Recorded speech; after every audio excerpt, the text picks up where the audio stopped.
네, 시청자 여러분 안녕하십니까. 좀 더 정확한 중국 경제 이야기 차이나 이코노미 채널 CEC입니다. 오늘 중국경제금융연구소 전병 소장님과 말씀 나누도록 하겠습니다. 안녕하세요, 소장님. 안녕하세요. 네, 지금 미국, 지금 백신이 계속 맞고 있죠. 확진자가 크게 이제 감소한다는 소식이 들려오고요. 이런 상황에 맞춰서 어떤 시장의 흐름 자체가 좀 크게 변한 것 같습니다.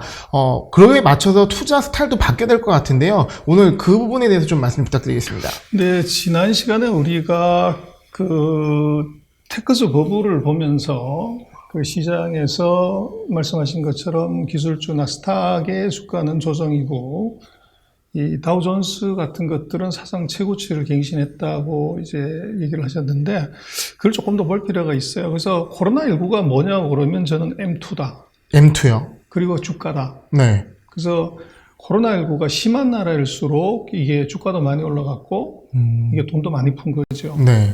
근데 반대로 이제 이게 코로나19가 안정화되고 줄어들면 이제 투자 패턴의 변화도 빨리 올 수밖에 없다. 그게 이제 바로 미국이죠. 네. 그래서 M2가 줄고 주가도 하락하는 국면인가요? 뭐 하락할 수도 있고, 네. 이제 그 안에서 이 주도주가 바뀌는 거죠. 변화가 일어난다. 그렇죠. 예. 지금 그걸 한번 짚어봐야 되는데, 그래서 지금 미국의 확진자 수가 줄어들면서 이 6가지 변화가 있는 것 같아요. 네. 그래서 첫 번째는 일드 커브가 10년 만기 이제 국제 수익률 이게 이제 올라가기 시작을 하면서 이게 채권에서 변화가 있고, 네. 두 번째는 이제 뭐 거대한 그 빅테크주에서 중소형주로 사이즈의 변화, 네. 그리고 커머디티 리버셔 상품 가격이 올라가기 시작을 하죠. 그래서 네. 이게 주식 시장에서 이게 이 상품 시장으로, 그리고 일부는 가상화폐로 이게 이제 있고요.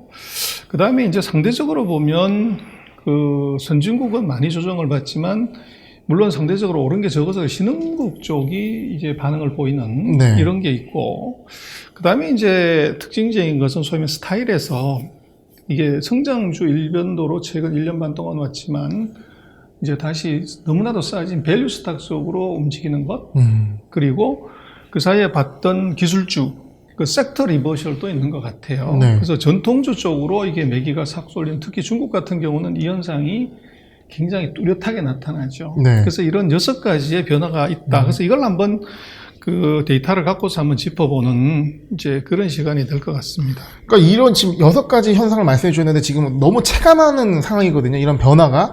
근데 사실 변화를 조금 미리 알고 대응을 했다면 굉장히 좋은 결과가 있을 수 있고, 오히려 뭐 지금 투자적으로 어려운 분들은 정말 다른 국면이 있을 수 있는데, 이런 부분에 대해서 좀 저희도 많은 이해가 좀 필요할 것 같습니다. 그렇습니다. 그래서 뭐 시장이라는 게 모든 사람이 다 알게 변화할 것 같으면 그건 시장이 아니죠. 네.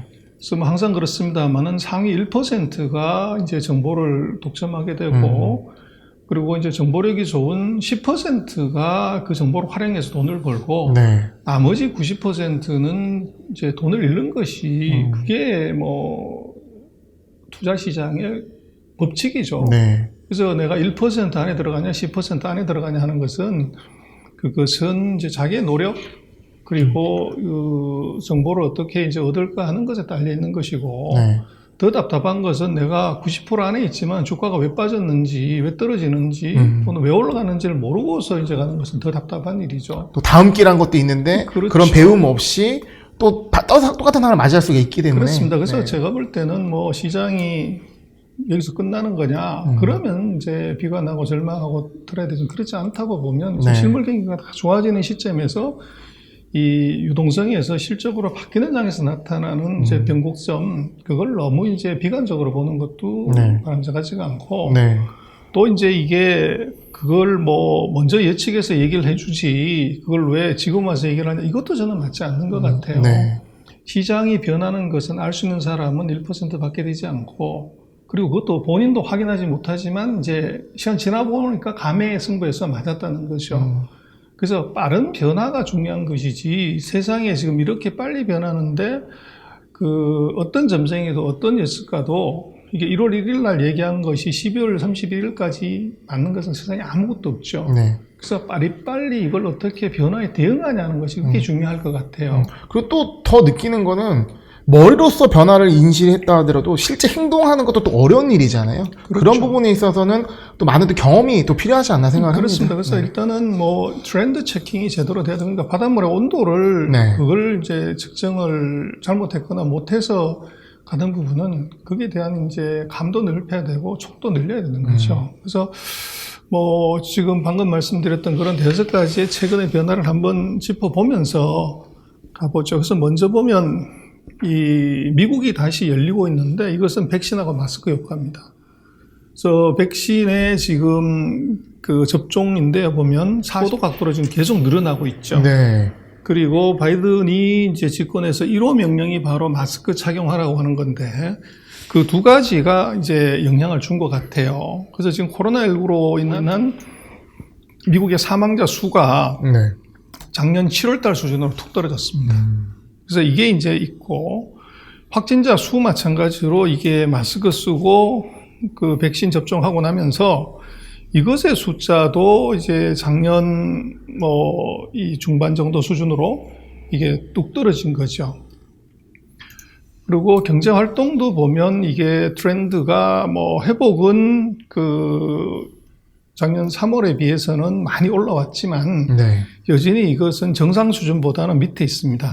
그래서 이게 미국 같은 경우도 보면은 뭐 여러 가지 회복이라고 하지만 그것은 기저효과 때문에 나타나는 거지 말씀하신 체감은 아직 좀 아니다. 네. 근데 이제 시장은 그보다 빨리 반응하는 건데 그리고 이제 제일 두려운 것이 페드가 테이퍼링을 언제 했냐 하는 건데 아직은 페드 같은 경우는 자산을 계속 매입하는 중이지 이것을 이제 줄이거나 뭐 이러는 상황은 아직 아니라는 겁니다. 네. 그래서 이제 걱정은 인플레이션이 이제 발생하게 되면은 금리를 올려야 되지 않는가. 그게 이제 시장의 많은 컨센서스고 주류지만 계속적으로 이제 FRB는 부인하죠. 네. 그래서 우리는 뭐 그 감내한다는 이유는 뭘까요? 답은 고용입니다. 그래서 지금 이 인플레이션 압력이라는 것은 사실은 이것이 실물의 어떤 그 경기를 반영한 것이라기보다는 금융시장의 이 압력을 반영한 거죠.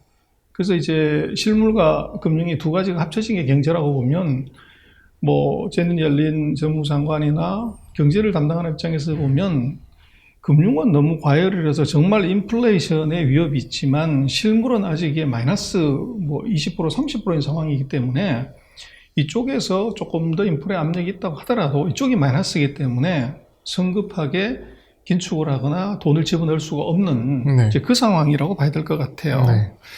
그러나 하여간 바닥에서부터 국채금리는 뭐 이제 올라간 건 분명하고 그래서 이게 이제 시장에 충격을 줬고 그래서 국채금리 올라가면 채권 가격은 조금 떨어지는 거죠. 그래서 근데 이제 시장 가격이잖아요. 이게 그렇죠. 기준 가격이 기준금리 이거보다도 시장에서는 이런 것들이 이제 반영이 되고 있는 것이고. 그렇죠. 예. 뭐 금융시장은 금리에 아주 민감한 동물이기 때문에 금리의 작은 변화도 가는데 맨 처음 채권 시장에서 맨 먼저 영향이 나타나죠. 네. 그래서 98년 이후에 지금까지 이제 그 금리 올랐을 때 채권 시장의 코렉션은 항상 있었다. 그리고 이제 요게 바로 빅스 지수입니다. 그래서 이게 코로나19 터지고 나서 빅스 지수가 역사상 최고치를 갱신을 했다가 이게 이제 뚝 떨어졌죠. 근데 아직도 떨어진 것이 과거의 정상 수준 그까지 내려오지는 못하고 있습니다. 그러나 어쨌거나 이제 시장은 안정화된 것이 분명하고요. 그리고 이제 주목해야 될 것이 바로 다우 지수가 최고치를 갱신했다는 거죠. 네. 그래서 다우 지수는 뭐 아시는 것처럼 이제 전통 산업이 그리고 소위 말하는 가치주가 이제 주로 많이 편입된 거기 때문에 이게 주는 시사점이 있다는 겁니다.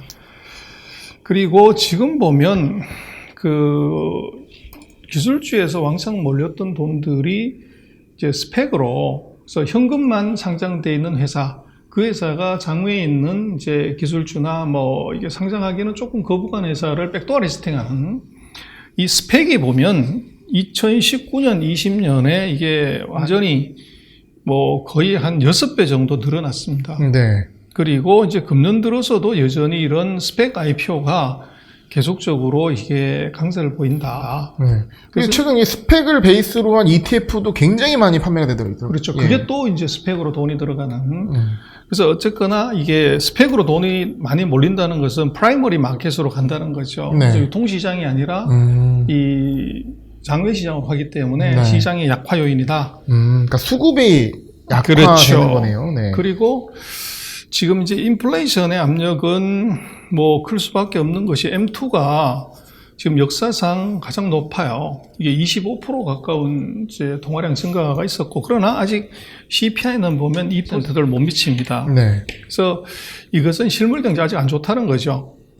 그리고 지금 돈을 얼마나 풀었니 그러면 이제 그 금융위기 때 풀었던 것하고 이번에 돋본 것하고 비교를 해보면 금융위기 때 1조 8천 정도를 풀었다고 하면 이번에는 뭐 부양책을 다 합쳐 6조 1천억 정도, 거의 3배 이상의 돈을 풀었죠. 그러니 당연히 이제 이게 그 인플레 압력은 우려할 수가 있죠. 네. 그러나 이제 문제는 그 돈을 그렇게 풀었지만 경제 성장의 패턴을 보면 트렌드가 원래 추세선에서 지금 두 번의 충격 때문에 이게 추세선이 밑으로 콩 내려온 거죠. 잠재 성장률이 툭 떨어진 거죠. 궤도를 그렇죠. 바뀌었네요. 이탈한 거죠. 네. 바뀐 거죠. 그래서 지금 뭐 금년도에 지난번에도 우리가 그런 얘기를 했지만 중국이 6% 이상 성장하겠다. 그런데 미국이 지금 이번에 FOMC가 그 예측한 게 금년도 미국 GDP가 6.5예요. 네. 그럼 미국이 중국을 추월하는 거죠. 성장률에서. 네. 이건 뭐 최근 수십 년간 유례가 없던 건데, 그러나 그거 냉면대로 믿기 어려운 것은 바로 기저효과죠. 네. 이게 마이너스가 나왔기 때문에 숫자가 올라간 거라서 그건 이제 크게 의미가 없는. 전년 동기이기 때문에 그런 그렇죠. 거죠. 네. 그래서 어쨌거나 지금 우리가 좀 봐야 되는 것은 이게 스타일의 변화가 확실하게 있다. 그래서 네. 그 전통산업 그 사이 한 2년, 1년 반 동안 완전히 처박아 놨던 이제 너무나도 싸진 이것에 대한 관심들이 이제 있어야 될 것 같고, 또 6가지의 이런 변화들을 놓고 보면 지난 시간에도 우리가 잠깐 봤습니다만은 테크주 같은 경우는 1, 2, 3번의 루트 중에서 2번으로 가는 쪽을 골라내는 작업, 네. 그리고 그 사이에 지금 뭐 미국의 확진자 수의 감소가 결국은 이것이 통화 단속으로 들어가야 되고, 그러면 물이 빠지게 되면 이것은 저평가의 논란이 생기게 되죠. 그래서 이 테크주는 선별하고 전통주 중에서 상대적으로 이것이 밸류는 있지만 너무 저평가된 주식, 그리고 경기가 좋아지면서 이게 같이 반드시 따라가는 그런 섹터로 이게 뭐 매개는 확실히 옮겨진 것 같고, 우리도 이제 관성의 법칙이라는 게 있지 않습니까? 한쪽에 테크주로 계속 한 1, 2년 보게 되면 모든 걸 테크주로 이제 해석을 하게 되는데, 지금은 이제 생각의 스탠스를 좀 바꿔야 되는 타이밍이 네. 이제 이미 왔고, 또 그것은 뭐 투자의 세계는 옛날은 잊어버리라고 그러잖아요. 그래서 미래를 이제 어떻게 볼 거냐인데, 지금은 아마 테크주의 리밸런싱, 그리고 전통주의 이 변화, 그거를 좀 잘 봐야 될 것 같고요. 네. 그래서 일드 커브 뭐 다 그렇게 역전을 했고, 그리고 지금 대형주, 중형주로 보면 지금 러셀 200의 그 전체하고 그 S&P 500하고 이제 놓고 보면 이게 수익률에서도 변화가 있고요. 그래서 요거는 대형주하고 소형주하고 대형주의 수익률 차이입니다. 소형주가 쭉 떨어지다가 최근에 소형주가 휙 올라왔죠. 요새는 러셀 2천이 더 좋다는 말씀이신 거죠? 그렇죠. 네. 소형주들이. 그리고 사이즈도 놓고 보면 이게 스몰캡하고 라지캡으로 보면 스몰캡의 이 주가 상승률이 상대적으로 훨씬 높다는 거죠. 네. 그리고 커머디티는 아직은 이제 뭐 바닥에 세매고 있지만 이게 트렌드로 보면 바닥은 이미 친 걸로 볼 수 있고. 네. 그래서 석유 같은 경우도 뭐 작년 같은 경우에 보면 마이너스가 나오죠. 그게 물론 이제 선물 시장에서 특성 때문에 그렇기도 하지만 마이너스 왔던 석유가 지금 플러스로 확실하게 돌아선 리버설이 보이고, 그리고 이제 지역적으로도 보면 이제 세계 나누기 미국 스탁으로 비교해 보면 그 미국이 계속적으로 아웃퍼폼 하다가 네. 이제 바닥을 이제 다지는 모양이 보이죠. 그 네. 세계가 상대적으로 미국보다가 이제는 좋아지는 타이밍. 그래서 미국 시장보다는 다른 에머징 쪽으로 매기가 흐르고 있다. 네. 그렇게 볼 수 있고요. 이전까지는 미국의 독주였고요. 그렇죠. 네. 그리고 밸류 스탁하고 그로스 스탁하고도 보면 이것이 밸류가 계속적으로 떨어지다가 이제 이것이 그 반등을 하는, 그로스보다는 밸류 쪽이 이제 주목을 받게 되는, 그리고 이제 시장 전체하고 테크주하고도 비교를 해보면 이 시장 전체가 계속적으로 이제 약세를 먹다가 지금 이게 바닥을 다지고서 이제 올라가는 그런 섹터 리버셜도 같이 보인다는 겁니다. 그러니까 이 지금 6가지 차트로 좀 보여주셨는데 이런 변화가 얼마나 지속될지는 아무도 모르지만 지금 차트상의 느낌은 그 어떤 큰 추세에서 지금 변화가 된 구간이 아직 짧지 않나라는 느껴지거든요. 그렇죠. 그래서 뭐 지금 경기 회복이 사실은 본격적인 회복이 시작이라고 봐야죠. 네. 봐야 되고 경기가 회복이 됐을 때 실물 경기가 이제 주목을 받게 되면 아무래도 이 꿈의 주식들의 경우는 이제 아무래도 충격을 받게 되죠. 네. 그리고 진짜로 이게 꿈의 주식은 비전이고 경기 순환주는 이익이죠. 네. 그래서 캐시가 바로 보이는 것, 돈보다 주먹에 가깝다고 이제 5년 뒤에, 3년 뒤에 이제 벌 것보다도 지금 이제 달러가 눈에 보이면 그쪽으로 먼저 손이 가게 되는 거죠. 근데 네. 지금 상황은 바로 이제 그런 것 아닌가 싶습니다. 이런 변화에 대해서 우리가 좀 더 민감하게 이해를 하고 그에 따라 또 행동을 하는 어떤 경험을 쌓아가는 중요한 시기가 아닌가 생각을 해봅니다. 소장님 오늘 말씀 감사합니다. 고맙습니다.